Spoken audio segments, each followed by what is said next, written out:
is, for Mada, is the Thresh. These are only Korean stats. I don't have the LPL stats in front of me, but 42 games, 17 more than his second most played, which is Sona, which lets you know that these stats are mostly pretty old. Yeah. 31 and 11, 74% win rate. His Thresh was something majestic. It's all about Mada and Mad Life. Back in 2014. All about KT Rolster today. Good performance from them in game one, with still a couple of things to tighten up. Smeb's taking my advice to heart, apparently. He doesn't play anything other than Maokai. Nope. None of that Shen nonsense. Tom Flash is way harder than Flash W, it turns out. This is a fun one, though. It's cool seeing Pawn on the Ahri. Syndra might have targeted abilities, but the mobile versus mobility, just like the Sivir versus Varus matchups in some ways, so cool to see. Something a little bit different. We'll see how Soul manages this one. Has been the shining star for this roster for quite some time, going up against the shining star on his 4-year anniversary. So tall order here for Soul to command this bottom lane, but a lot of wave clear from that Sivir Karma duo. Also, Mada's first game on Thresh back in Korea. Going to be fun to see. Wait for some cool hooks. That is for sure. Let's go ahead, get onto the rip for what could be our last game of the night. KT Rolster up 1-0 over Kongdoo Monster.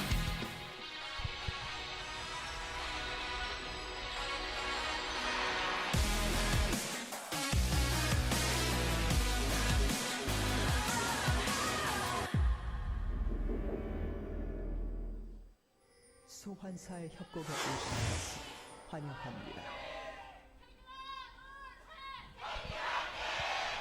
Lots of KT fans, but oh, look at this. Gonna have a brush Fight jack time! score right in the forefront of this one. He's gonna go down first. His punch finds first blood. Exhaust out on a Smab. He's gonna flash away. Punch. He's got the bush jump. Does he want to chase in? He does. Pawn does not do a lot of damage yet. Dark Passage there, and Pawn's gonna flash away. Man, what a great start for Kongdoo Monster. They only had to use one summoner spell. I feel like the LCK Fight Club is very well-known territory. If you want to fight at level 1, you roll in to the enemy red side jungle, and that's where you fight. So we've seen it multiple times so far this week. We see it again. Big winners are Kongdoo Monster, as now we see it's going to be an accelerated clear from Punch, who starts with a longsword, and you face check his Graves, you die. I mean, there's so much damage on the side of Kongdoo early on. And the moment that you're overextended in a jungle fight against a Rengar, you know you're done messed up, because he is very maneuverable in that territory. Well, KT decided to see what it's like to play with a disadvantage. Definitely giving themselves a bit of a handicap coming into this one, or handicapping themselves. Well, triple flash down is not ideal either. None used on the side of Kongdoo Monster. Yeah, it was just the exhaust from Guger, which is almost halfway off cooldown at the moment, so very little investment here from them, and they come up very big with that first blood, as well as just how many summoner spells they got. So Def, the only one alongside Score, who just died so quickly to still have his flash. I don't know about you, but sometimes when I'm playing normal games especially, not in ranked, normal games, and I'm just like, I want to play hard mode, I just flash before I enter laning phase, and we've got Pawn and Mada subscribing to that, Dismeb as well. There's something alpha about being able to win lane with no flash. I don't even know the last time I've actually played a normal game, now that I think about it. It's been a considerable amount of time. Used to do that to, try out the new heroes and that sort of thing. But now you've got ranked for that. Yeah, exactly. Your Elo sends its regards. It's even better when you're just simultaneously pissing off 9 other people. And they're speaking in Korean and you only understand a modicum of it. Like, look, they're really happy with my performance. Fill in the banks, Kilios. It's better that way. Well, a lot of control now in multiple lanes for Kongdoo. Summoners being down is always going to lead to the first 6 minutes or so being pretty happy times for Kongdoo Monster. They haven't been able to grow a gold lead. Only ahead 500. So still just going to be steady as she goes for this, but see how much damage Edge was doing to Pawn in the mid lane. He's got his exhaust available, so we'll have that for the level 6 fight that could break out there. Started with a Dark Seal as well, so no Doran's Ring for him. Bit surprising. Rough on the mana sustain. Definitely. I don't really see the reason for specifically the Ahri for going for it. You know, if it's Katarina, certainly it's a possible start, unless you're a Faker and you want to go the alpha start of the longsword and potions. With Ahri having, as you say, the mana concerns. Sure, 50 flat mana is something, but Doran's Ring also gives you a slight amount of HP against a likely all-in around level 6. So he picks up the Doran's Ring now anyway. I guess the only argument is it gives you more sustain. So if the boots purchase is something you want to guarantee, and you have an extra sustain to theoretically stay in lane to a higher gold value, makes some sense, as Mata always loved tricky stuff like this. Faking a Lantern gank and giving Death safety over picking up the Cannon Minion. That's why he did it when he did, because Cannon Minion was getting low, and he didn't want it to be contested by a Mantra Q or something on the side of Kongdoo Monster. The score doesn't... Oh, there we go. Just realizes now that there is a ward there. Punch shoving in around this top side of the map. Looked like Edge was starting to cheat up, but, oh, there we go. Yeah, he's coming up the river. They might want to go for a dive onto Smeb, but he kind of sniffs this one out, so he goes ahead and peels back towards that tier 2. Read that story before. Even at level 5 and mostly full health. Safety first for the tree. Doesn't start his recall because he wants to pick up some minions. He knows that Rengar, you know, the opportunity cost of staying any longer would be too high, so doesn't have to worry. He can just poke his head, make sure there's no future dive coming. Return to CSing in top. Yep, for the most part, going to be pretty even across the board. Almost at the territory where those flashes are back up. As you can see, you can tell who has the flash cooldown reduction, who doesn't. Although Pawn was the last to flash, it's worth noting. So, may just be the duration of the game, but they should all be up in about 5 seconds. Def taking a little bit of damage there, but Kongdoo didn't want to push any further to try to go for a kill. Mata starting to cheat forward, throws out the hook, but Soul's got the spell shield. So will just be a nice little exchange in bot. Flay comes out, Def taking a lot of damage as that boomerang catches him right at the end. Yeah, both teams understood what abilities were down, so that's why Mata walked up and flayed, but that meant that it was going to be a very easy all-in trade onto Deft. Oh, Punch is maybe caught here. Yeah, flashes away. The charm does come through. A lot of damage coming out from Score and Pawn. They'll come up with the kill. Unleash power over onto the Ahri. He goes low. Can he come up with a kill, though? Oh, Lantern comes through, saves Pawn's life right at the end, but Cougar flashes in, gets the Mantra Q to take him out. Mata getting the hook in onto the Syndra. The heal comes out, however, from Soul. Mata has no way to get out of here, so he's going to go down. That's a 2-for-1 pickup for Kongdoo Monster. Mata was not flashing into safety like he might have thought. No assassination either. Nice roam up by Soul and Cougar, who did not have the Sivir ultimate to make it an early call. They had to make the early call themselves to be able to get there. Deft was not able to walk past the enemy bot lanes. That's why he couldn't make it. Face check of Graves, you take a lot of damage. Pawn really wanted this, that's why he flashed into the charm. Good accuracy to justify going for off-meta choice of the Ahri, which has been not that popular this season, although it's been picking up steam a little bit. It was a really nice Lantern timing for Mata, but doesn't get the kill to justify flashing over. Just kind of like flayed him right out of that. Score can't shoot damage over a wall because he is Graves. Not able to pick up the kill. Gold lead and the kill lead still there for Kongdoo Monster. A significantly better start so far. It'd be worrying if after that level 1 it was not. So KT gonna have to claw their way back in here. But Mata fighting over that ward will be able to clear it out. But still losing the control. Speaking of losing control, Kongdoo are trying to steal away the blue buff from KT Rolster. Smeb's walking down. Yeah. Pawn waiting in the wings. He goes forward. Here comes Roach, gets the pin in on the wall. Blue buff does get taken. Actually, looks like Smeb was able to snatch that one up, and now Pawn has to dash back. It's hit by that Q. Punch trying to run out of here. Mata's here as well. Tether will not connect, and neither will the hook. And now KT, they just have to go ahead and peel back yet again, but that's going to be Scatter the Weak connecting it on Mata. Followed up by the Unleashed Power. He goes down. KT, way too aggressive. It's amazing how much this game is devolved into 4v4 fights on the top side jungle. That's such has been the roaming from Guga and Mata. Only had boots once, certainly wasn't get there quickly, but was there for a counter game, walked into a pink ward, missed a hook, and was punished by Kongdoo Monster. These incremental skirmishes, because of the early lead that was granted to Kongdoo, and also the confidence that's given them, they're the first to rotate, they're the first to react. Sure, they don't pick up the blue buff, Smeb does steal that one away.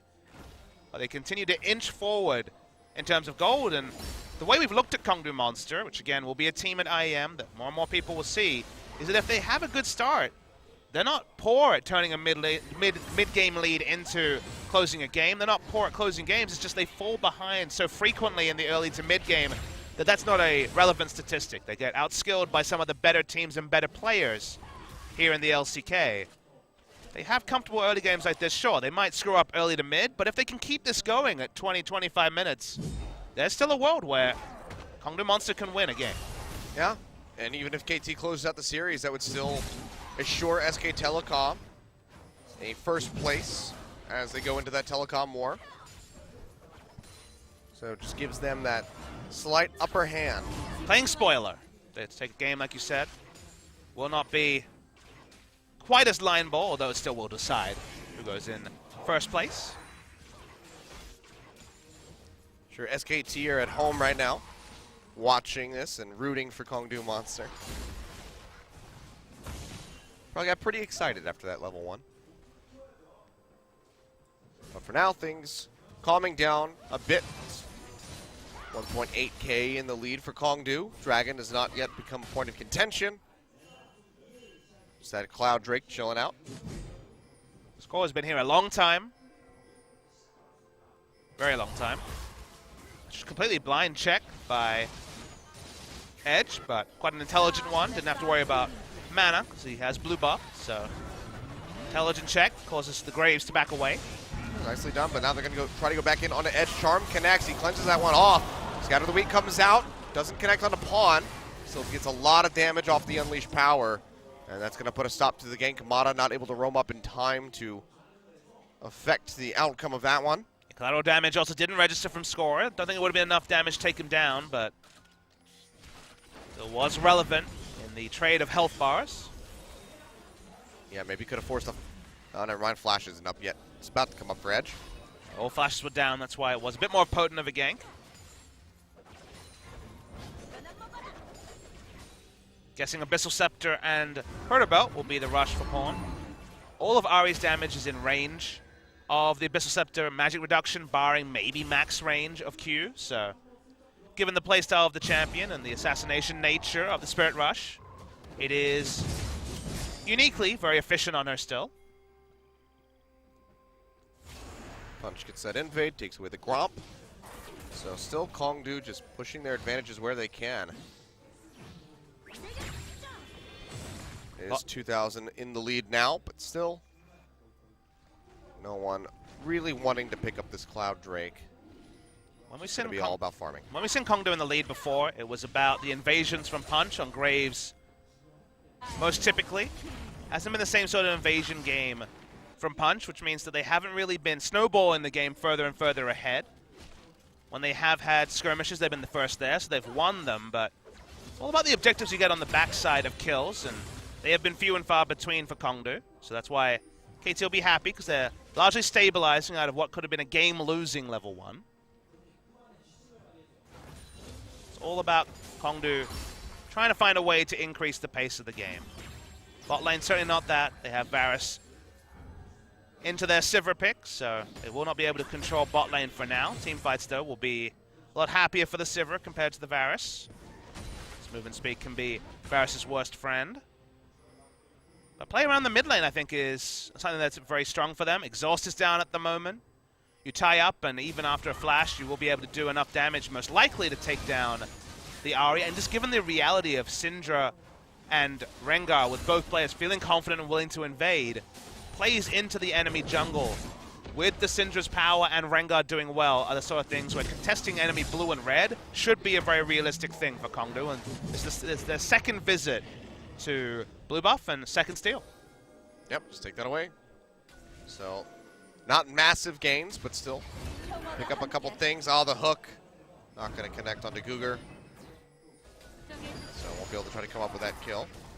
That pops the Yomu's, just trying to get away from Soul. Also to match the fleet of foot passive that Sivir has. Obviously on the first order, gets flat movement speed, and Yomu's allows him to answer that.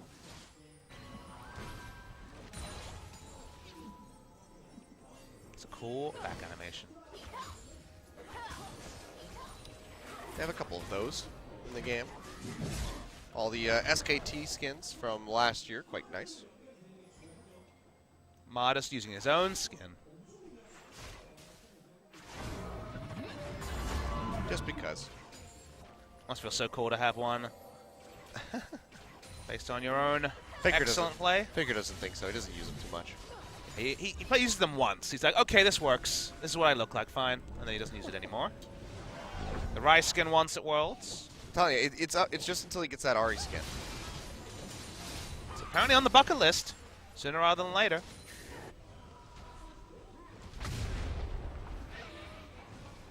It's a match of wave push. When you think about scaling into the late game, I really do like the Sivir versus the Varus, but Syndra and Ahri is kind of interesting. Feels like both champions kind of lose their all-in, but because of the extra range on Syndra, the stuns are just as important as whether you're popping people with the ultimate or not. Graves is probably slightly better as a team fighter because of his range.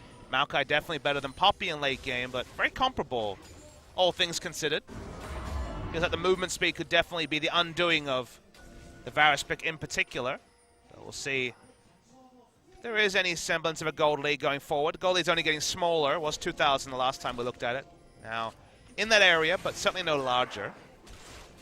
Yeah, the slight stretch in CS here for Deft is certainly helping out. Just up by about 10. Well, because Deft has wave control and bot, the otherwise usually free objective in this case would be something like the Dragon. You could start stacking the Drakes and have that as a backup win condition if you're Kongdoo monster, but despite Sivir being famed for the wave clear, Varus does it safer and from further range. There's never been enough pressure in bot lane to allow Drake to have been a safe objective. Relative safety, but not enough for Kongdoo at least. And thus the game does extend with 16 minutes and no Drakes attempted. A bunch coming in towards mid, gets spotted up by the control ward. Didn't really have anything to gank either, so just get some free vision taken away. But slow and steady as she goes is the name of the game. Scory is hovering around in this bottom lane, but it doesn't look like much will come of this, as Cougar is not walking up towards Mata to get hooked. So just going to be the recalls. And that's pretty much it. It's a bit of a slow one. Just what you needed. A nice slow game before your very long flight tomorrow, Papa Smithy. I call him like I see him. Not much to talk about this particular one, but you're right, it's going to be a long Sunday for me. I'll be in the air during the last LCK games before the break, sadly. Oh, can it be? Top Some lane action party in the top lane. Pawn arriving. Roach going to pop the flash. The charm is still there. There we go. Does connect. Roach going low, and he'll get taken out. For a second there, the Proto Belt would have the killing blow, but it's Smep that gets it in the end. Very smart how long Pawn held on to the charm. He waited until there was no terrain for Roach to juke into, and he'd already flashed, so 100% was going to be able to hit that line skill shot. Here's the race, though. This is the most exciting we've had so far. Who will win the race? Pretty close. Looks like, oh, it's got to be KT. They take it down in the top lane. Graves able to just point blank on that turret. Helps take it down. And, I mean, Pawn, he started recalling. He realized, oh, wait, you know what? I need to stick around if we're going to win this and get that extra boost of gold, so they are able to net it for themselves. Still down by about 1,000, but are bringing their way back into the game. They're going to trade the Cloud Drake for this. Not of too much consequence, and there'll be a second one to follow up. So Kongdoo are at least able to net that. And a red buff, actually, taken away. So they do get a couple minor victories here. Yeah, the bonus objective is certainly picking up the Drake. So, as you say, just given how this game is, movement speed is very valuable against KT Rolster and specifically the Varus, but a lot of them have movement speed steroids of their own, so it's kind of consequential or not, depending on whether they're hitting the movement speed cap, which they will be most of the time when Sivir's ulting. But they got the bonus objective nonetheless. That feels good. They lose out on the extra gold. It's good understanding of Pawn to stay in that scenario. He wanted to be able to match in mid or bot to pick up a minion wave, but given the positioning on the map, it was smart to stay and guarantee the first brick. Yeah. Still very close even with his added help. But they're able to take that one away, so now just 700 gold as KT continues to shrink the lead as much as they can. Haven't been able to get themselves into a position for a team fight in a while. Def's going to zip his way around, clear out this wave in mid. Try to keep a lead in over top of Seoul. But then wave clear. All the wave clear. Aren't you happy that Sivir's back in the meta? Aren't you happy that Varus is still broken? The Varus one in particular, he's so uninteractive as a champion that it's kind of frustrating. He was in the mid lane as a champion because he did so well against medium range champions like Cassiopeia. Now he's in the bot lane, so even bot lane gets boring. When Prey's like flicking Chains of Corruption, I get excited, but Oh, goodbye, Smeb. it's very limited excitement. Oh, it's just throwing out the Keeper's Verdict. Doesn't want to get jumped on. Doesn't have his flash up, so keeps himself safe. He'll peel back. Smeb's just going to keep trying to get that wave pushing in towards that tier 2. Basically, if Varus is maxing anything other than Q, I'm okay with it. Because, That'll never happen. one, they don't have tier, it sometimes happens. Okay. And when they're not building tier and there's mana concerns, then to me it's more interesting, but tier Varus is a good one to help you get to sleep. Smeb has been standing in one spot for a long time. It's not because Rek'Sai's in the game, but just considering a flash over the Raptor wall engage, but not to be.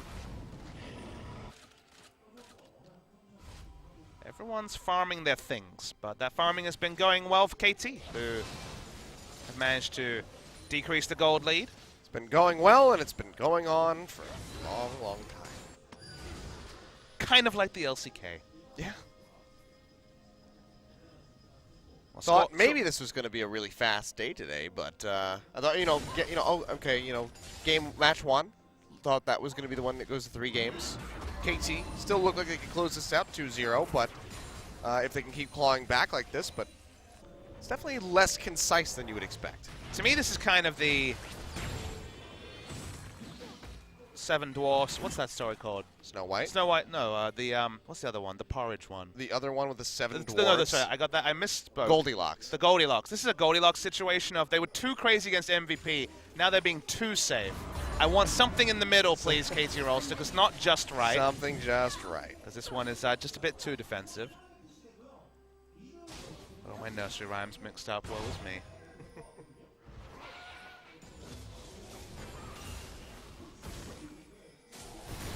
Bit too slow and steady here to continue the nursery rhyme topic. That will definitely put people to sleep. Start telling all those classic kids' tales. Pawn, you got a turret. Yeah! Woo! Something died.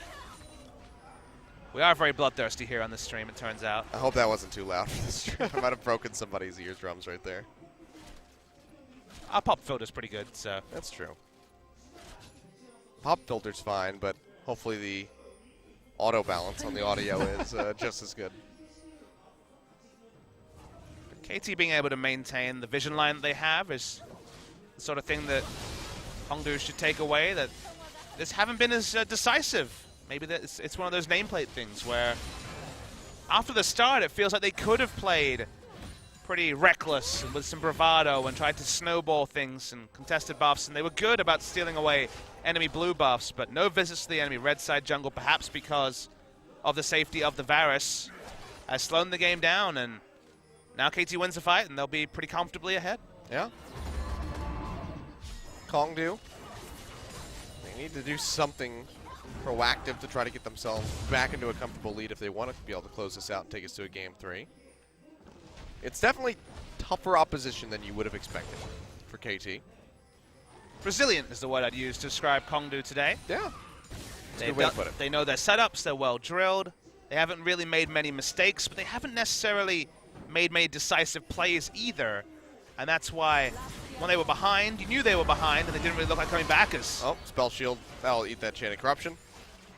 So Def's not going to be able to come up with a kill, because why would we want kills? Exactly.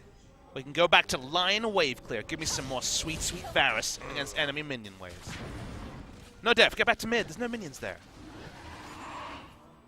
Phew. Was worried for a second there. You guys can raise your kappas in chat if you like line wave clear.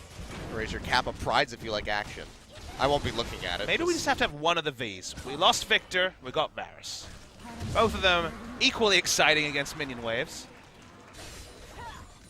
Maybe Velko's were coming. He's got sick line wave clear as well. Maybe. Now we're learning. Vayne missed out on line wave clear with a V. Yeah, she needs a static shiv. It's about as close as she could get. Certainly a far cry from the aforementioned 3 V champions. Steric's Gauge on to score. When that item was broken, it was pretty common. Okay. Decent anti-burst tool. We've seen this every now and then. I remember, oh god, when this was on the Callista build. But that was back when Steric's Gauge power level was a lot higher. Yeah. This is more just a I don't want to die instantly to Syndra item. Shows you how people feel about the more Malmortius these days, to see Steric's built in its spot. It does give you some mixed damage protection, I guess. We have a big group up in top lane here for Kongdoo. Soul still hovering around in mid. Nice charm. Yeah, it doesn't get too much damage down. Pawn, though, you can see, getting hit by the tip of that boomerang. Still gets chunked out pretty heavily. But just the tip. Just the tip. Nothing else. More He didn't get hit by there. the full length of that boomerang. Doesn't do any more damage, unfortunately. Smeb and Roach running at each other. Ooh, he popped the auto attack with the W. It meant that he won the trade. Asserting dominance over Poppy. Good job, Smeb. I mean, you lose the early matchup, so whatever. Popping skill shots feels good. Back when I played in 2010, Vega ulted you, you flashed, the ult didn't count. You could flash targeted abilities back then. Oh, wow. That was long ago. That was very, very long ago. Turned out it made Flash pretty good. They nerfed Flash a million times, still pretty good. I do like that eventually Riot just embraced the Flash meta. They weren't like, well, we can't make a summon spell better than this. I mean, we've had a lot of summoner spells that came and went. Promote. What were some of the other ones? Surge. Surge, yeah. The Kale special. Wraith's like, why? I don't know if support Kale would have been able to pick up the Surge. Surge is still the passive name. I think that's basically the same icon for Malmortius' Edge. Yeah, he gets hit by He's that done. charm. They go forward, score. Bit of a KS, you'd have to think, as he comes in, picks up that one. Third kill on the board for KT, and they swing themselves into a lead. Yeah, first sick outplay, but let's see what KT does with it. They've got pressure now that they haven't had. It's been wave clear wars for so long. Sure, Punch is walking around, having a thrilling hunt, but KT finally have some push on the map, but it will be at a cost. This Kongdoo wants the ability to rush mid. The Chain of Corruption comes down onto Punch. Does get locked up for Thresh is full duration. here. Yeah, Mata comes Yes, in from score. behind, drops the box. Cougar going low, and now Smeb arriving. Big Arcane Smash, lock it up 2 members. That's 2 more on the board for KT. Suddenly this game has picked up in pace, and the Pinks are coming out on the Baron. There is some vision, so, and there's also a Rift Scuttler, so definitely no ambiguity. Let's watch how Mata does his best. There's also the charm to interrupt Punch's movements. He's got Flash. He certainly could go on a one-man mission to try and steal this Baron. Roach has the Keeper's Verdict. If he can eject multiple members of KT. Yes, he gets score, though. We'll see. Look, it throws it out, goes wide, Gets doesn't no get one. hit by anybody. Good peel Roach off going from forward. Pawn. Yeah, Pawn goes over the wall, trying to interrupt Punch. That's going to be the Baron going over. Edge joins in, double stun. They're able to take out Punch in the end and now score in a bad spot. Steric's Gauge gets popped. He goes down as Edge finishes them off with the Dark Sphere. But they lose Roach. So in the end, it was about an extended Ace plus Baron for KT. They lose score for it, but they come up big. Yeah, Skull went for the turn. The moment the Edge showed himself, he knew someone was going to die, but they get the Baron. That's the crucial objective. Will finally be a flare point in a game that's been bereft of them. It looked pretty innocent at the start when the Chains of Corruption went on over to Punch. But first Mata and then Score showed up. The exhaust far, far too late on the Graves, who had already unloaded the burst. And now there's Baron buff to complement the strong wave pushing ability of KT. And suddenly, out of nowhere, 2,400 gold lead for KT Rolster. What a turnaround. So now KT, you can see Pawn, going to be moving up that wave in the bottom lane. Doesn't have much vision control, though, so this would be very dangerous for him to stick around for too long. But, you return to KT, hitting some skill shots, getting some picks, and getting a Baron. And remember that Kongdoo had very similar tools. Not like Kongdoo had a siege-only comp and then couldn't get a pick. They've got Poppy who could come in at any point, teleport in, Rengar, Syndra from range, popping a Sivir ult aggressively. I don't even know if we've seen a Sivir ult the whole game, it feels like, because it haven't been consequential. I don't think I've heard one. Kongdoo Monster started the game, got a good lead, and then kind of did nothing. Oh, it's stunned in onto death. That's going to be a nice one. The redemption heal won't come in time. They pop him back up. Smeb gets that big shield, but goes back towards Soul, just really trying to commit in for the fight here. Gets a big burst off with the Maelstrom, goes back in with a twisted advance, comes up with the kill. Good lord, Smeb, what a monster. Takes down the Sivir. Meanwhile, Pawn just casually sitting by himself in bottom lane, gets rid of that inner turret. Now starting to wrap around up with Mata. Dashes forward, looking for punch. The hook not going to connect.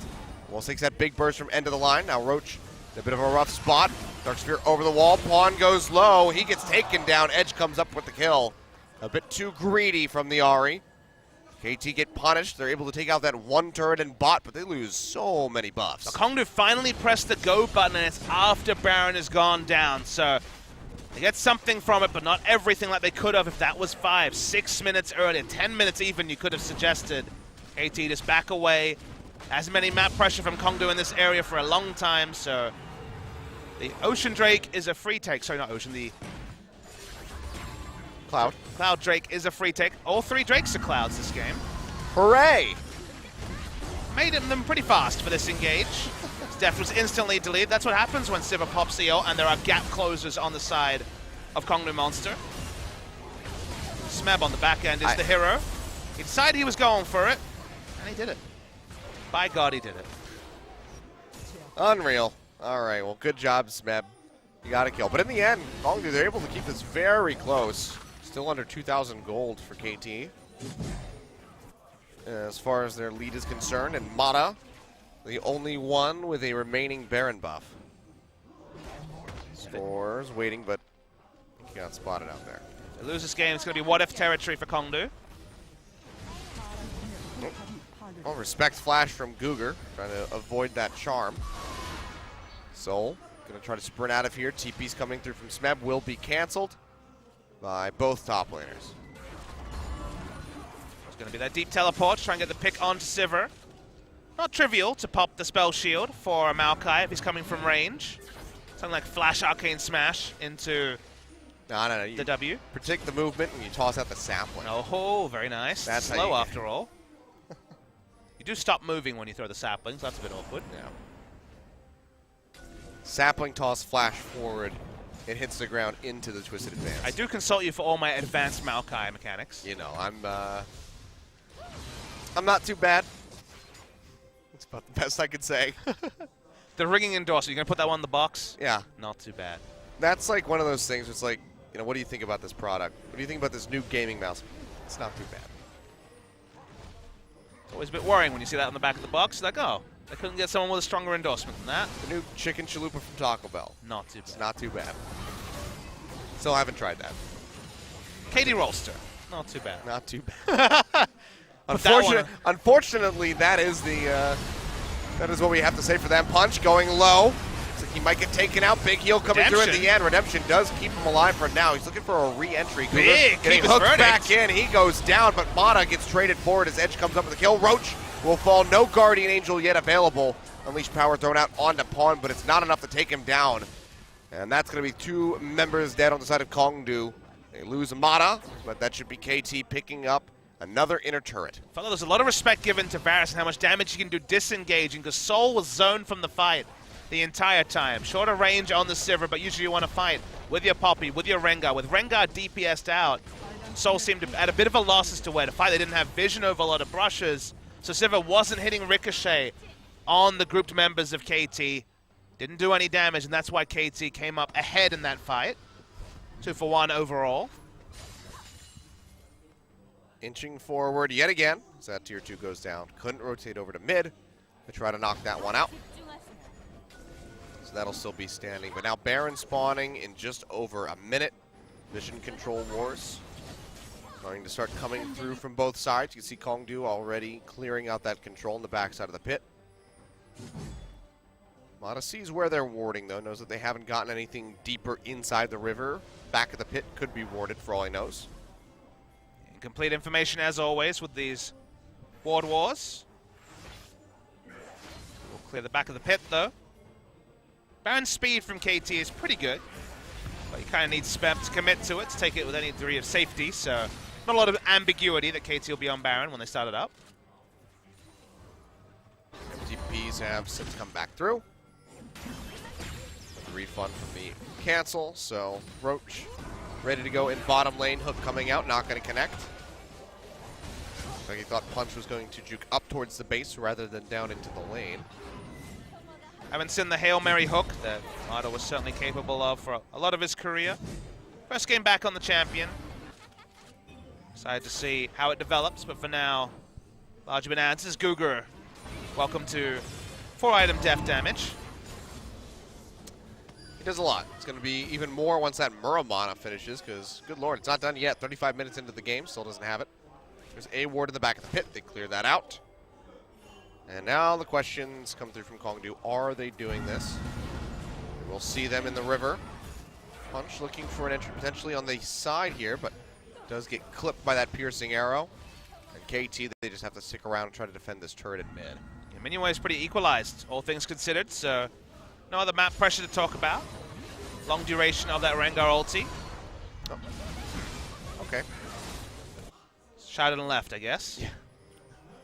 Not a long cooldown, but a bit peculiar from Sol. It's like the Scion ulti runaway. That will not be up for about another 40 seconds or so. Still standing in vision. They got a ward inside the pit yet again. Control there in the river. They'll clear that out. TP is being completed by Smeb. Zipping his way in. Saber ulti not available. Gets shields from Guger to keep him out of arm's reach of Smeb. Movement speed as well. It's KT. They want this Baron desperately. They don't necessarily have forward coverage. It's quite risky. Their turn option was largely the Maokai flank teleport. Now they don't have that. And this would be such a risky play if they were going to go for this one. See them poking forward. Smeb pushing out. Any pick is golden, but I mean, Pawn's in the top lane still. This could be very risky. Smeb uses the Twisted Advance. Score wrapping around from the sides. Kongdoo Monster have the fast track onto this turret. It only takes a couple more hits to take this down. Punch tries to backdoor it. No backup for him. Well, Guger goes really low. Yeah, desperately low, like you said. Is that enough for them to pull the trigger on this? The answer is yes. Just with Guger being gone, he's going to stick around. Hook comes through on the Roach. They're going to try to turn straight in onto the Poppy. A lot of damage coming down. Redemption. Pop by both teams. It's negating the damage that came out. Roach, of course, still does have that GA, so he's still all right. And Kongdoo try to go right back over into mid. They try to knock down this turret, but KT, they won't have any of it. Yeah, a lot of this engage is so short range for KT that it's kind of flash reliant. Also requires Kongdoo Monster walk up. That's why they have to start Baron, because otherwise, how are you hitting a charm or a chain of corruption? Oh, Hook not going to connect, but Smeb goes over the wall. He flashed as well. Yeah. Okay, now Sol's chunked out. Doesn't have a lot of lifesteal. That's looking a bit better. Still trying to knock down Roach's HP bar, but that is a bit of a lost cause. Hook again, not going to hit. You see the piercing arrows barely tickling that Poppy, but now Edge has to go up towards the top lane. Immediately has to peel back. He's got plenty of wave clear, so the turret will be fine. Baron goes fast, but not super fast by KT. Yep, this is no double Mountain Drake like we saw in last game. Hook gets thrown out. Respect shown to Mata as they back off, but the Baron again resetting, and I think KT, they just might have to let this one go. The teleport going down Big twice for no big engage means that the game is stalemated, Achilles. It's very difficult for KT to do more. They don't have the tools to kill things around Baron.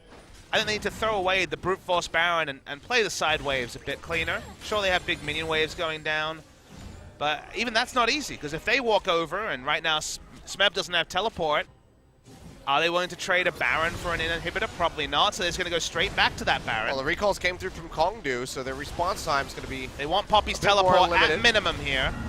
Yeah, Roach has not used it yet, hasn't started channeling, but they're going to go ahead and peel back. There's so much They vision haven't in released the it pit. yet. It's down to 4,500. Smeb is still tanking this. Takes a decent chunk from Edge over the wall. Cougar takes a lot of damage from the piercing arrows. Roach just ran his way over. Does not want to commit the TP. So KT will gain nothing for this, and they actually lose that mid-tier 1 in the end.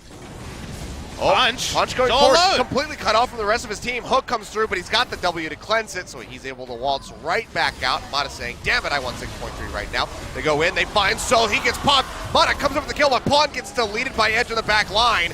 Throws out big scatter the weak, setting up multiple members, but now Roach, the only one far forward, has to flash over the wall into the Raptor Pit to try to save his GA. Another stun comes through, locking up Smeb. So far, it's a 2-for-1 in favor of KT. Can they go back over towards the Baron right after this? Couple members still low. They have the waves moving up towards the base of Kongdoo, but it would still be a very tall ask for them to go for this Baron. Looks like they're going to go ahead, just clear out some vision and then back off. But they got the pick they really need. They got the pick onto Soul, dies with his flash up, had to heal. But finally, the pick CC was enough. I wasn't sure if it was which of the lines CC it was. They have so many different pick tools. We'll have to see on the replay. I assume it was Mata related, but he didn't have to flash. Regardless, Sivir short ranged. Spell shield was not enough. Died early in the fight. No way for Kongdoo to win an extended fight. Not enough consistent damage after that.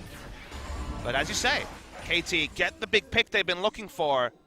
Get an advantage in terms of trades, but can't start the Baron, can't get more. And thus we are once again returned to that oh so comfortable stalemate that we've been in.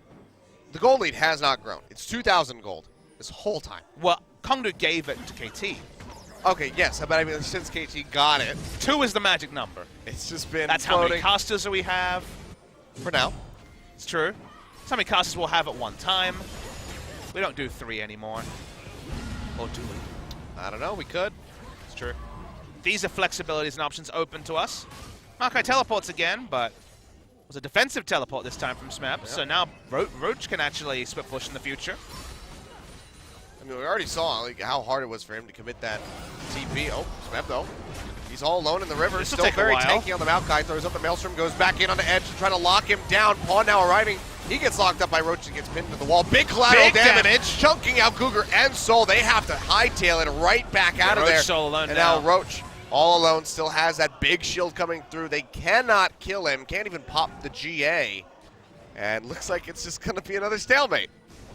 Maokai doesn't have mana. If Maokai had mana, I think you go for the Baron. You know that Edge and Guga are out of the fight, but with no mana on Maokai, no ability to turn, probably smart not to go for the objective, much as we're looking for the Bloodlust to reach the Rift. Our Bloodlust is abated so far. We're so close. Yeah, so far.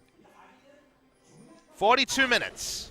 Oh boy, Kongdoo, they're starting up this Elder Dragon. The pinks are coming out, so it looks like KT have an idea that Varus this is occurring. scenario, way away from this. 50% HP. Need to slow down this throwing out the hook, DPS. can go over, and it's going to get taken by Punch. Only have one Drake to get buffed by, but that's still true damage coming through, and Smeb goes low, almost loses his Guardian dead Angel. yet. Punch jumping forward, almost has it, but the shield comes in right at the last second to keep him alive. So will maintain that GA for now, Onto but now Deft. Deft getting jumped on. Punch getting a lot of damage traded back onto him. Deft has to flash away from that scatter of the weak, keeps himself alive. But Smeb's low, no TP. Kongdoo, do they just rush the Baron from here? Looks like the answer is going to be yes. Those Chains of Corruption flash at the same time to slow down Edge and also get out. Nice mechanics from Deft, but his safety in the fight is now at the whims of a Sivir ultimate, you have to think. All right, well, Kongdoo, they don't want to commit in for the Baron. They have that Elder Dragon, though. Now KT grouping up. They're going to start this up. This is so risky. Scrying Orb comes down, gets cleared out. Redemption will heal them up. Smeb has rejoined the team. Doesn't have a flash. Do they want to stick this? Only down to half HP. All of Kongdoo Monster fairly healthy. Drill the Hunt gets popped. Punch jumps forward, gets locked down immediately, and he gets popped. That's going to be score. Coming up with a kill. Big Keeper's Verdict from Roach, but it's not enough. He loses the Guardian Angel. Soul and Edge still have plenty of damage, and they're very healthy, but they just can't do anything to keep their puppy alive. Roach goes down. A double kill picked up for score. And with Smeb as low as he is, they have to peel back. Still cannot go for this Baron, but KT finally starting to inch further and further ahead in these fights, coming up with kills, not losing members. And the big issue for Kongdoo is that never is Sivir able to fight with their tanks because one person jumps in, and usually it's Sivir right next to them. Auto attack, ricochet, count the auto attacks from Soul in this fight. So far it's 0. By the end, it's still 0. Soul is completely zoned out while teammates, there it is, look, one auto. Woo! And a boomerang. A couple of boomerangs, but one single auto. You need to be auto-attacking consistently as Sivir for your late game damage. Now it's Baron once again, 2 dead, including the smite. This will be Baron for KT Rolster. Yep, they finally pick it up. 20 minutes of prep later. Now, one hell of a back and forth, but they're able to net themselves that Baron. So now, what can they get done with it? They didn't get a whole lot the first time around, lost a lot of their buffs off the bat. They were just relying on Mata. So now, have the Baron. Late game items coming through. 6-item Ahri. Can they break the base? That bottom inhib turret still very low for Kongdoo Monster. They're not going to taxi any minions into it, so they're playing one lane only, Achilles. It's mid.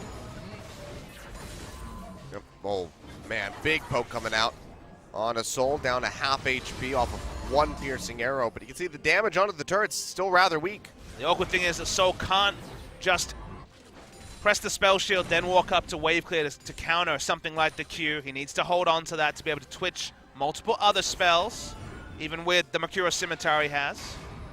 The respect means that he ends up getting pretty extensively poked. Has 10% lifesteal coming through from the Scimitar, but when you're taking big chunks like that, you need multiple autos to be able to get that life back. Good C-score, bringing up the minion wave. They're playing multiple lanes now, finally. Wouldn't be great, but I'm kind of curious whether or not, or how the spell shield plus like an Edge of the Night would interact. Whether it would just consume both at the same time or one after the other. It should be one after the other, otherwise it's a bug. But there has been Banshee Veil spell shield interactions in the past. I think those are now pretty much fixed. Got them taken care of, hopefully. But yeah, don't think we're going to be seeing Edge of the Night Sivir anytime soon. There was some Yomu Sivir once upon a time, but this wasn't necessary. It's like the Yomu's Ashe, Rageblade, Tristana. We've had some fun ones. This build is stuck, very much. Waiting for KT to find a way to actually break one of the inhibitor turrets. Like you said, the bot one's the one they want, although score. He's going to get locked down, takes a lot of damage to Sterix, not enough to keep him alive. Redemption much too late, and that's a kill going over to Edge yet again. KT lose a very crucial member of the crew. And might just back off. They have to respond to that big wave in top lane. So it looks like that will just be the play. Baron already 3/4 of the way done, so they might not get much other than just the tier 2 in mid. The good news is we now have an explosive gold lead, 3,000. Way more than the 2,000 we had for 42 minutes. No, it's almost 4,000. You take that back. It's not 4 yet, Achilles. It is now. Okay. Oh, God. We've seen some stuff this split. We Some have of it indeed. amazing, like Afrika taking down what looked like an impossible to beat SK Telecom. That was definitely, for me, the highlight of the split. Of all of, if they win, even if they win this, of all of the games that would be KT's hardest fought victory, it's against Kongdoo Monster. I'm not a lot of come from behind games, worth noting, like I said. To all you EU teams out there watching, I hope you're ready for a really long Well, Smap better be ready. set. Yeah, Smap getting jumped on now, takes a lot of damage. Dark Passage is up. He's able to take that out to safety, but not before he gets taken down below half HP. Committed a lot to that, though. Europe definitely in a great spot to win IEM, but They need to be able to outlast this slugfest that is Kongdoo Monster. I don't think they have to worry about Rox Tigers. I think Rox Tigers will be more manageable. But Kongdoo could surprise a few people. They're better than 10th spot would suggest. They're better than CJ Entus was last year. Ooh, very impressive. Hey, they were also 10th. And then they got relegated. Well, being better than 10th implies maybe they won't get relegated. Could still finish 10th, though. Fair enough. Or they could get relegated by CJ Entus. New look CJ enters with Veritas, a man who will not be at IEM, despite Unicorns of Love being there. Pure, Winged, Longzhu, CJ, and Jinair representing those names. Mid lane, I think, is Candy, a player who's been around the challenger scene. I think you're right. I forget top. Uh-oh. Well, Mata finds a hook, but there's no one else there to really do much. Teleport for Smeb. Yeah, he's coming into the Who back. does he want? Looking Probably for Cougar, but he's got shields and movement speed. I tried to get excited. Yeah. What a foolish thing to do. They're trying to keep them away from this mid so they can, get onto the turret and try to break this. It hasn't taken any damage yet. This game is what my flight to Katowice is going to feel like. Long and arduous. Yep. Unsatisfying. Oh boy, Roach gets hooked up. Punch comes into Big the damage. back line. Big damage in on to score and pawn, but can he make it out of here? Has to flash the wall. Will get out to safety. Mata goes in trying to play on the edge, but Edge does go down. Smeb comes up with a kill. Now Punch way too low. Has to back off before he loses that GA. But KT, they still really can't do much to the dirt. There's no wave there yet. Yeah, waiting for the mini waves. Coming soon though, Achilles. Soul is full HP. Didn't ult, though. That's not that relevant in this scenario. They're gonna walk up. This should finally be an inhibitor turret falling at 50 minutes. Smeb goes forward yet again, trying to get on top of Soul, gets stunned into the inhibitor immediately by Roach, goes back in, trying to use that sap magic. Big shield comes out onto him. He still has not gone down. There we go. Finally, we'll see that GA get popped. The rest of KT focusing on burning out the inhibitor. Able to find it. Smeb comes back up, locks down Punch, just trying to come up with a kill. Won't be able to do it, but Pawn is able to take out Soul. Big pickup here for KT. As two members go down, how long can they stick around? Edge is dead for 20 more seconds. There's no wave clear here, Achilles. They might be able to do it. This is still so risky. Throw the hunt. Punch wrapping around from the sides, trying to stay out of view. Play comes through from Mata, trying to keep him pushed away. Still has that Guardian Angel up. He gets chunked down, has to run back towards the fountain, but they're finally able to break one of the Nexus turrets, but that's about all they're going to get off this push. Yeah, it's probably smart to back away, even with 40 seconds remaining on Sivir. Edge respawned, low health bars, low mana bars. A bit harder to get things done. So we all take a deep breath. We all chill out. That's a very deep breath. That wasn't broadcast appropriate, Achilles. I'm sorry. Apology accepted. Forgive me, Papa. I will, my son. Go back. But this time, KT, they spent so long around Baron trying to set up this sort of advantage. It took them a long damn time to do it. They finally got the inhibitor as well. That's putting it lightly. Time's relative sometimes. They try and Baron again.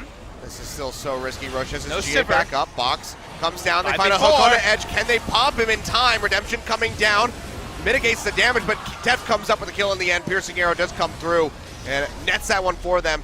Roach gets his GA popped right in the middle of four members, and you have to think that he will be going down. There it is, the kill coming out as Punch dives right back into KT. Trying to leap away the best of his ability, but Deft, he is hungry for the kill, chasing in.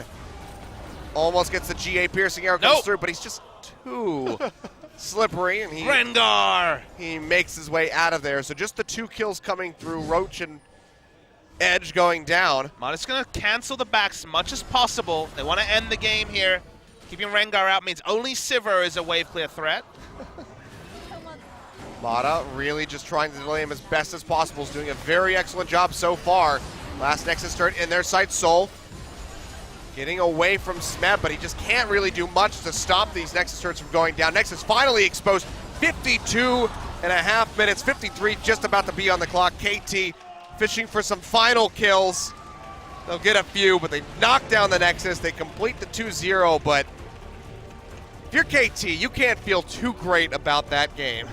You won't necessarily feel awful, but it was a slog, Achilles. It was a long, drawn-out game. They didn't necessarily make too many mistakes, but it feels like they could have looked for more inventive ways to try to end the game. And kind of the feel I get with KT in this series is that they went back to basics. Very clear from the Game 1 draft that they understood that the MVP series was a step too far.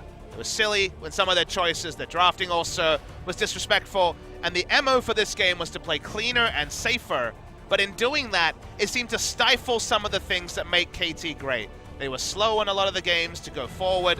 There were flashes of brilliance, but never the massive displays that we've come to hope for from KT. And if you are SKT watching at home, you don't really know what to make of this series when it comes to how KT will line up against SK Telecom in a couple of weeks' time for that Telecom war. Because of the 2-0, we can confirm both teams come in with nothing to separate them. Same game score, same match score. The only thing left to decide is head-to-head, and guess what? The head-to-head is decided on the Rift in the Telecom war. That it is. And that is going to be one exciting day, Papa Smithy. Still have a couple more good matchups to get through before we're able to worry about that one. Not that many. MVP Longzhu, Samsung BBQ. Both show some promise when it comes to affecting the standings. All I'm saying is that not long ago, it was day one of the season. We're like, damn, the Telecom war is going to be great. And now we're closer and closer. 3 match days away. And of course, next week's holiday. 4 match days, including tomorrow. But the holiday coming up soon, and really excited to see that matchup. That will be the next time we see SK Telecom and KT. They have no more first round robin games to play. Ironically, KT SKT ends the first round robin. We will also be bringing you Longzhu MVP to open the second round robin on the same day. That is March 2nd. Circle on your calendar. Yep. So not many days for MVP and Longzhu to re-prepare for each other. And now Kongdoo, you know, not many days for them to prepare for it. It's going to be a long trip over to Poland. Don't know if they'll be on the plane with me tomorrow, whether they'll wait over to Monday, but next couple of days they'll be making the big international journey. They'll see some new stuff. I know KT and Score in particular watched some EU, brought the Ivern over, showed us some stuff. To me, EU has had some good innovations, so maybe the scrims will help Kongdoo Monster. They will be the interesting teams preparation-wise. Everyone else in Korea going to be preparing against teams Challenger or LCK. Rox Tigers and Kongdoo Monster will look to go international, get some new scrims, and perhaps find a way to come in with a rejigged hopefulness and play style come the second round robin. Yep. See, though, fans coming out for Death's 4th anniversary. Able to pick up that 2-0 win, a bit of a rocky one, but a victory nonetheless. And you never know, could be our MVP here on the day, alongside Score from game 1. Well, he played Varus, so if we're giving it to damage numbers, I bet he wins, and he Hey, does! Look at that! He wins significantly, almost by 10,000 over top of Hedge. Varus! This is where he shines on the damage to champions graph. Yeah. And I mean, you can see why Edge really wants to get his hands on this Syndra consistently. Did play quite well in game 2. It's weird. The cadence of Syndra with, at the start, everyone was corking into it and doing well. Didn't feel like we had great Syndra. Now Ian is exploding as a Syndra god. Deft will be the MVP. Only 3 Varus games in 4 match days this season, because the bans have meant that Rengar has gone ahead into the picks and Varus has joined the bans, but he got through this time, and Deft poked a lot of people, cleared a lot of waves, won the game for KT Rolster on his special day. Turns out that's all you really need to do to be good at Varus, but he will go ahead and enters a very massive tie for 4th place. Isn't it cool how we have Score, Faker, Deft, but also Max and Haru in the top 5? We've got a bit of a mix of big names and up-and-coming talent, as this league has proved to be this season. I've said it the other day, but, you know, if you told me that Max was going to be in the top 5 for MVPs in 2017, I would have thought you to be a fool, but he's had a really great performance, showing out some eclectic picks. But now we're going to take a look at Deft coming up with some nice arrows and some picks of his own with that Chain of Corruption.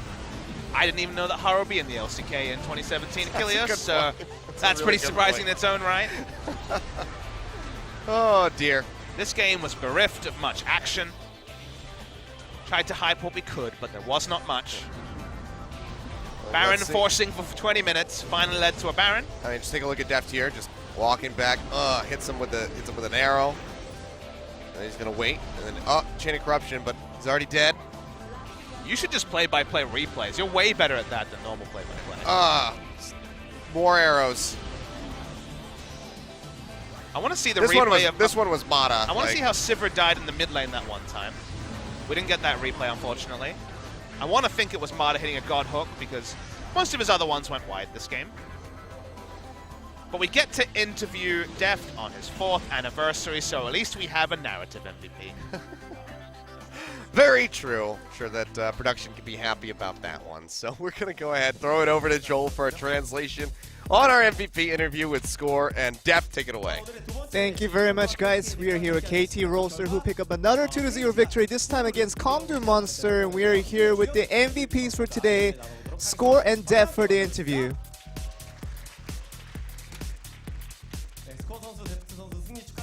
Score and Def, congratulations on the win. Would you like to say something about the win? First game was a pretty easy one for us. It was a stroll for us. And I felt like the second game was going to be the same, but it was a lot harder than we expected.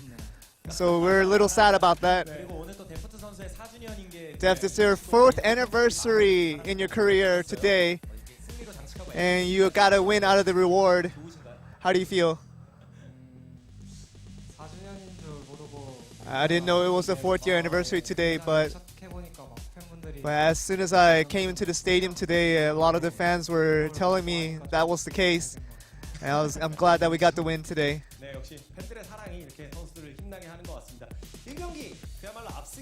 First game was a dominating game for you guys. And it was a very impactful start from the very first moment of the game. And I think it was a very decisive call that you guys made in the early game. I think it was important that we got the ban pick phase exactly how we had planned it out. And that gave us a lot of confidence going into the early game and trying to dominate from the start. And there was a lot of those bot lane and jungle synergy that you're talking about. I don't know if there's going to be a video highlight of that. But how was that like? You know, with being the 4th year anniversary, Def, you know, he was hitting every shot, and as usual. Do you want to see what Def was saying here? What did you say when you said? What did you say when you shot that? It might hit. That's what I said, and it did hit. 정통으로 맞춰서 또 저기서부터 스노우볼이 아주 크게 굴러간 것 같습니다. 그리고 두 번째 경기 얘기할 내용이 진짜 많은 것 같아요. With the second game, there's a lot to talk about. Why did you go into that jungle trying to invade in that first game? In that second game? We felt like, you know, there might be we can get a pick off of that, but we didn't think that we could be, you know, smothered like that, and we definitely did. I think we knew as soon as we went in, and it was too late by then. You know, personally, I just wanted to go in there to make a little ward, put down a little ward, but you know, I paid for that.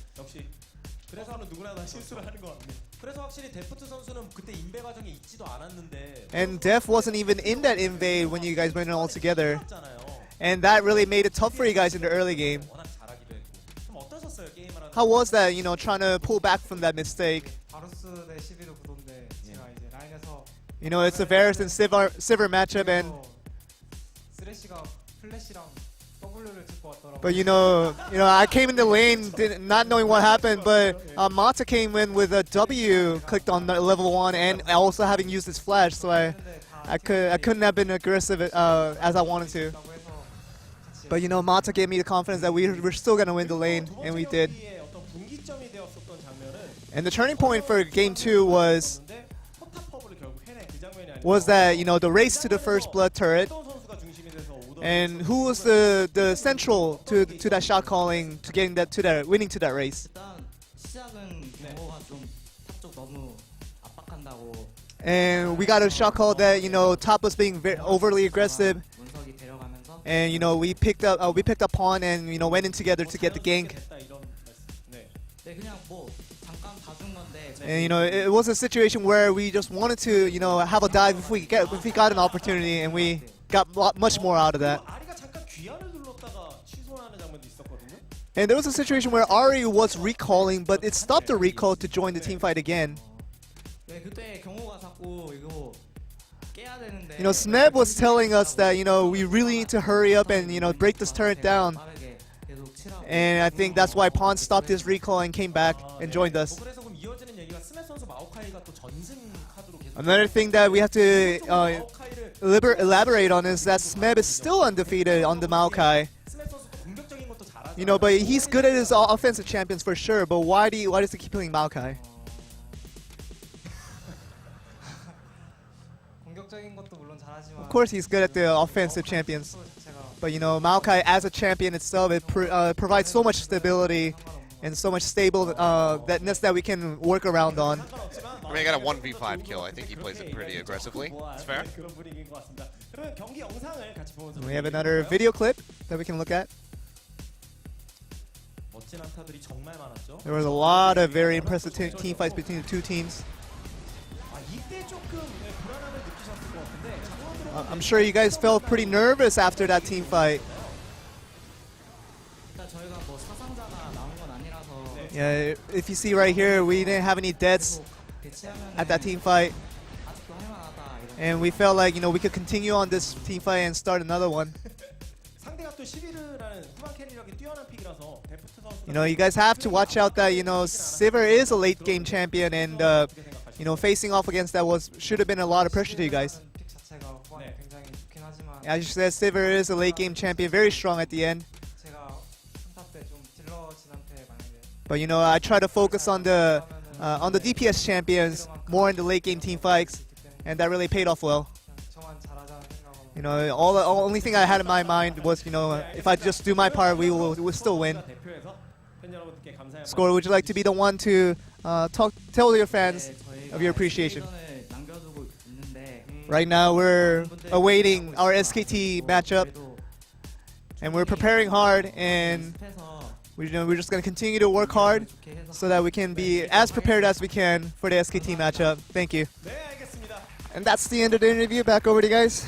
Thank you very much, Joel. So yeah, prepared for that SKT match, certainly what KT needs to be, because this was a pretty poor showing for them as their last match before they enter into that telecom war. So the decisiveness definitely needs to be stepped up. But still, KT, they do come up with that win. They do end up tying SK Telecom yet again at first place at the top of the standings. They hit the minimum expectation, which would have been a 2-0 victory. Like you say, the level of play from them in this series isn't where you'd hope it to be, but they have risen to opposition before. Perfect game over Samsung. The best indication, look at this. Equal first, no first and second. Equal first, head-to-head will be established in the telecom war that is now closer and closer. So, job done, but more work to do for everyone. We all got to prepare. We got to prepare too, Achilles. Got to nail that telecom war. There could be some people watching. We'll have to do some vocal warm-ups. Get ready to yell a lot, I'm sure, because it's probably going to be pretty action-packed. Yodeling's the way to go, I think. Yeah, I will yodel my way. Yodel. I can't. I got worried. You couldn't say the word. You know, it's been a long But day. tomorrow, there won't be as much yodeling, but there may be some matchups. Jin versus Samsung. And the Tigers, who will be going over to IEM, actually end this week before the IEM break, taking on the BBQ Olivers. So even a single game win for them there. Kongdoo couldn't get one. Yeah. Let's see if the Rocks Tigers can show something, because their last one was a very poor performance. I mean, and that just reflects, you know, you look at Mickey's face at the end of those games, and you just kind of have to feel for the guy and for the rest of the team, because it's just been rough stuff for them. Awkwardly, the previous series they lost, Mickey was the best player, but couldn't quite get it over the line. He didn't play very well, but nobody did in that last series they played either. So yeah. So rough stuff from them. They still have a couple more games to go before the end of the round, but we'll have IEM between them, so hopefully that gives them a bit of practice, you know, up against those EU teams to try to bring that back in, because they do have to play against Jin Air at the end. And you and I have a break. break. Don't want to have to lose against Jin Air. And you and I have a break from this LCK thing. March 1st, our first match day back, so it'll be our last OGN match day for February over at the Gangnam Stadium tomorrow. And then please watch Intel Extreme Masters next week. We'll see if Kongdoo or Rocks can make an impression. There's still going to be a group stage, not just going to be one and done in terms of elimination. So they've got a lot of ground to make up on the other teams in LCK, and going international. Staying in Korea hasn't helped them, so going international, maybe that'll be kind of what they need to improve. Yeah, it seems like the stage is set for Europe to have a European victory in Poland, but, you know, still have to get through the Flash Wolves as well, so we'll have to see how those guys fare, because last time we saw them, IEM Oakland, was a bit of a toss-up between them. You know, tried to beat UOL, didn't really come up with that victory over the Unicorns, but, you know, they've gone back into the practice chamber. They could maybe come out here and have a very good performance at IEM. So I'm looking forward to see what all the teams bring to the stage. So if you guys miss us, you can get half of us with Papa Smithy over at IEM next week. So be sure to check that out. As said, for now, we will see you guys after an extended break for that telecom war coming up in a second. March 1st. Look forward to it. All right, have a good one. We'll see you then.